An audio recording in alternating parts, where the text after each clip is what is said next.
Hello students, आपका paper हो चुका है और आपने आंसर की रिलीज हो चुकी है।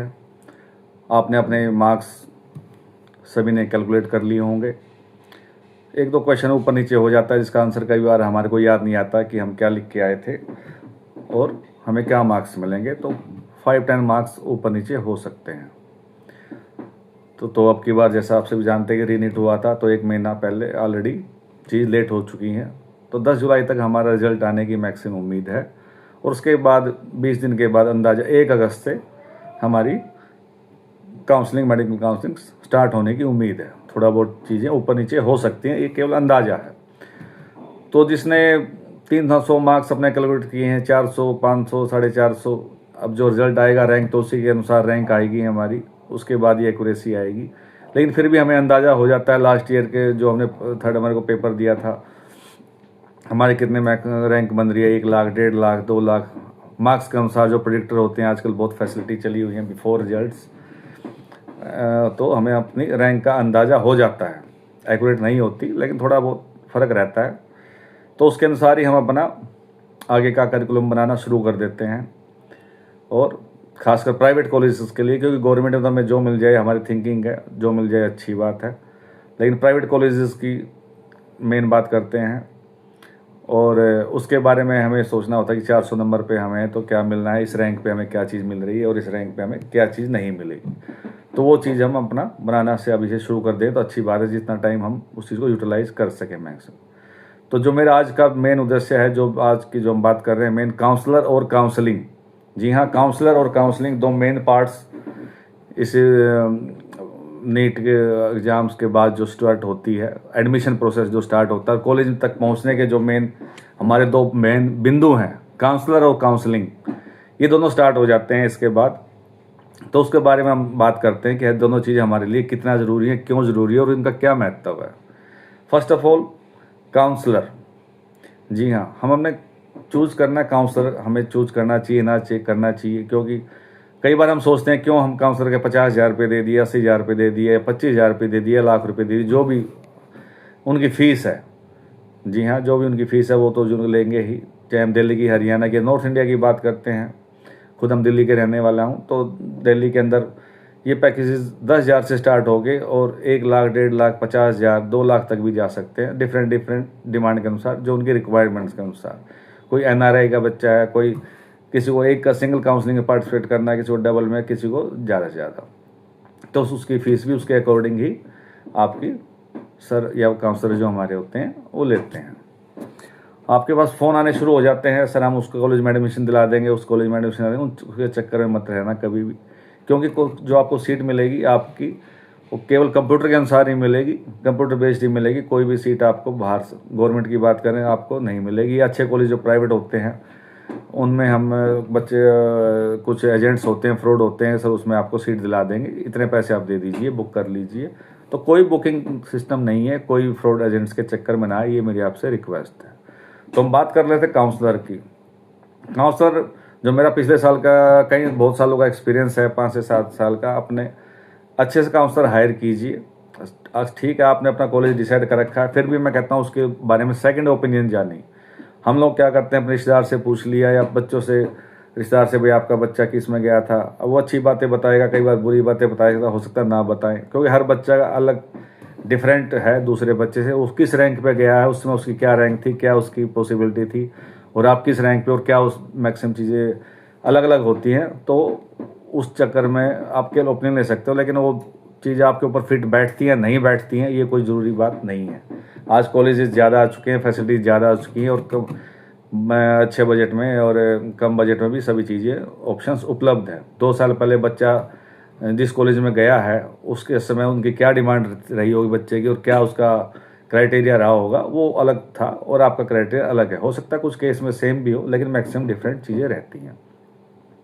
तो काउंसलर जिसको मैं जानकारी आपके देने का मतलब है, खासकर पेरेंट्स को, बच्चे, पेरेंट्स अगर दोनों ही इस चीज़ में इंटरेस्टेड हैं, किसी को पेरेंट्स को जानकारी नहीं होती, उनको बच्चे का सारा काम करते हो, किसी को बच्चों को जानकारी कम होती है, पेरेंट्स को ज़्यादा होती है, तो दोनों को मिलजुल के इस दिशा में आगे एडमिशन तक अपना प्रोसेस काम करना चाहिए प्राइवेट कॉलेज में, क्योंकि फ़ीस ज़्यादा बहुत महंगी है और जगह जगह आपके पैसे लगेंगे।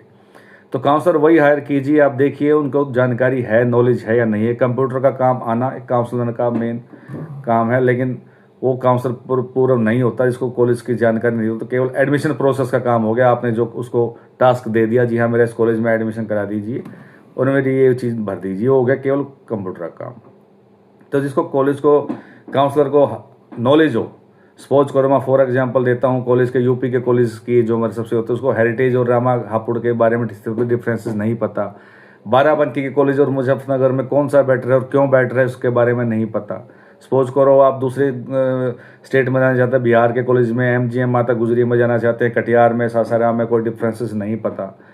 देहरादून उत्तराखंड की बात करें, SGGR हो गया, जॉली ग्रांट हो गया, उसके बारे में डिफरेंसेस नहीं पता। हरियाणा का MMU सोलन है, कौन सा बेटर है, MMU मुलाना है उसमें कौन सा बेटर है, MGM के ग्रुप के 5 कॉलेज है उसमें कौन सा बेटर है। अगर आपके काउंसलर को ये चीज़ें नहीं पता तो समझ लीजिए वो उसमें केवल एडमिशन प्रोसेस के ऊपर कंप्यूटराइज काम कर रहे हैं, उनको बाहर की कोई भी जानकारी नहीं है। ये काउंसलर की चीज़ें। काउंसलर और काउंसलिंग से संबंधित, काउंसलिंग के कई पार्ट होते हैं। नंबर 1 उसका एडमिशन प्रोसेस प्लस कंसल्टेंसी। जी हाँ, हमारी जो काउंसलिंग है उसके 2 पार्ट, एडमिशन प्रोसेस और कंसल्टेंसी। एडमिशन प्रोसेस वो हो गया जिसमें केवल आपको कंप्यूटर का काम मेन करवाना, सर मेरा बिहार रामा हापुड़ में या रामा के ग्रुप में इसमें हेरिटेज में एडमिशन लेना है, या इसके दूसरा ये ना मिले तो बस इसमें लेना है, और आप मेरा इसमें फॉर्म भर दीजिए और ऐसे ऐसे करके क्या क्या मुझे प्रोसेस करना है वो बताइए। That is admission process. दूसरा आपको, चलो हमें एडमिशन प्रोसेस तो हमें आता, खुद कर लेंगे, हमें कंसल्टेंसी चाहिए कि इस 5 कॉलेज में कौन सी अच्छी चीज़ है कौन सी नहीं है। मेन जो सबसे अहम कड़ी है प्रेफरेंस चॉइस, हमारी लिस्ट बनवा दीजिए, उद्देश्य जो होती है। That is second part of consultancy. दूसरी थर्ड पार्ट इज, हमें तो दोनों ही काम करवाने हैं, कंप्यूटर का काम भी करवाना है और प्लस हमें कंसल्टेंसी भी लेनी है। That is third part. ये हमें दोनों ही सारे काम हमें घर से करने हैं, तो फिर आपको बाहर की जरूरत ही नहीं है। तो मेन काउंसलिंग के 3 पार्ट ही हो गए। मेन हमें only admission process, second only consultancy, या थर्ड बोथ। तो आप अपनी रिक्वायरमेंट देखिए हमें क्या नीड है, उसके हिसाब से हम अपने काउंसलर को हायर कीजिए, उनके पैकेजेस जानिए। कई काउंसलर के फीस ऊपर नीचे होती है कि भाई आप इतना काम कराएंगे तो हमारी इतनी फीस है, और ये चीज़ आपकी जानकारी है। आप दूसरा काउंसलर वो हायर कीजिए जो आपको समय दे सके। जी हाँ, जो मेन चीज़, सबसे मेन अहमियत चीज़ है, जो आपको समय दे सके, आपसे मिल सके, बात कर सके। आजकल सारी मैक्सिमम चीज़ें ऑनलाइन हो चुकी होती हैं। ऑनलाइन दूसरी कौन बैठा है कौन नहीं बैठा है, आपकी चीज़ें समझ पा रहा है नहीं समझ पा रहा है। आप दिल्ली में बैठे हो, मुंबई से आपने काउंसलिंग हायर कर रखी है, ठीक है, मैं 10,000 15,000 20,000 25,000 में कहूँ, उनके पास ऑल इंडिया से स्टूडेंट्स आते हैं, और ना ही आपको कोई जानकारी कुछ केस में दे देते हैं, लेकिन मैक्सिमम केस में वो सक्सेस नहीं रहती जब तक आमने सामने बैठ के आप बातचीत ढंग से ना कर सको। तो मेरी अपनी पर्सनल व्यूज़ हैं ये कि काउंसलर हमें वो हायर करना चाहिए जिससे हम बात कर सकें, ईजिली अवेलेबल हो सके। कई बार होता है कि आप जाओगे, उस समय सर भी एक बार मिल गए, उसके बाद आपको 3 महीने सर ने आना ही नहीं, उनकी मैडम या दूसरे जो स्टाफ होता है, स्टाफ बात करता है। मैक्सिमम स्टाफ के पास कोई जानकारी नहीं होती, बड़ी रटी रटाई बातें बोलते हैं, उनके पास लेटेस्ट कुछ भी नहीं होता, केवल सर बिजी हैं या नहीं आए। तो इन चीज़ों से बचिए, इन चीज़ों मैक्सिमम बचिए कि कौन से काम से आपसे काम कराना है। इसलिए हम कहते हैं कि ये सोचने का समय है, आप जाइए, उनको विजिट कीजिए, क्योंकि इस समय है, बाद में सब बिजी हो जाते हैं, एकदम से आपके ऊपर ही प्रेशर आएगा ना उनके ऊपर भी, तो फिर जो मिल जाए सामने वही आपका काम करा के चीज़ें ख़त्म कर देता है। तो दैट इज़ सेकंड थिंग। दूसरी चीज़ें होती हैं कि हमें क्या चीज़ चाहिए होती है एक पेरेंट्स स्टूडेंट्स को, भाई लिमिटेड बजट में बेस्ट कॉलेज और बेस्ट सीट हमारे को मिल जाए। जी हाँ, लिमिटेड बजट में हर पेरेंट्स की चॉइस होती है, हर बच्चे की चॉइस होती है कि हमें कम बजट में अच्छा कॉलेज और अच्छा बजट में उसमें मिल जाए। अगर बजट का कोई इशू नहीं है फिर तो कोई दिक्कत वाली बात नहीं है। मैक्सिमम काउंसलर क्या बोलता है, ठीक है सर सीट मिल जाएगी, सीट हो जाएगा। अरे सीट दिलाना कोई बड़ी बात नहीं है, बात है कि अच्छे कॉलेज में और कम बजट में सीट दिलाना और आपके रैंक के अनुसार सीट दिलाना, वो बड़ी बात है। सीट तो आपको मिल ही जाएगी, ये कॉलेज नहीं मिलेगा दूसरा मिलेगा। यूपी के अंदर 35-36 कॉलेज हैं, प्राइवेट कॉलेज की बात करें तो उसमें कोई ना कोई सीट तो मिल ही जाएगी। लेकिन जो अच्छे कॉलेज हैं, टॉप के शुरू के 10 कॉलेज हैं, 5 कॉलेजेस हैं, आपके रैंक के अनुसार बात तो हमेशा ही रहेगी, उसके ऊपर आपको सीट मिलना वो बहुत बड़ी चीज़ है। उसके अनुसार जो बेस्ट चीज़ आपको दिलाए वो अच्छे काउंसलर, वो अच्छी सबसे बड़ी पहचान है। ये कहना खाली काफ़ी नहीं होता कि आपको सीट की हमारी गारंटी है। सीट की गारंटी तो आप घर बैठे भी आपके पास अवेलेबिलिटी है, क्योंकि हिंदुस्तान में 400-450 कॉलेज हैं, और फिर भी कहीं ना कहीं अगर बजट का इशू नहीं है तो आप कहीं भी जाकर सीट ले सकते हैं, राजस्थान में, यूपी में, हरियाणा में। लेकिन अच्छे कॉलेज में सीट लेना वो बहुत बड़ी बात है। कॉलेज का जिसका अपना खुद का हॉस्पिटल चलता हो, कॉलेज हॉस्पिटल से चलता, हॉस्पिटल कॉलेज से ना चले, वो अलग बात है उस चीज़ का। कई बार कॉलेज क्या होता है, हॉस्पिटल की हमारा सेल्फ सस्टेनिंग होना चाहिए, हॉस्पिटल की रनिंग होना चाहिए कि उससे कॉलेज खर्चा निकले। जिस हॉस्पिटल का कॉलेज खर्चा निकालेगा या कॉलेज की कमाई से हॉस्पिटल चल रहा है, तो समझ लेना वहाँ पे सक्सेस ज़्यादा नहीं है। चलता फिरता हॉस्पिटल होना हमारे लिए बहुत ज़रूरी और अहम है। तो वीडियो को ज़्यादा लंबा नहीं करेंगे, तो सबसे मेन काउंसलर और काउंसलिंग, जो दोनों की मैंने आपको चीज़ बताई, हमारे लिए नीड है।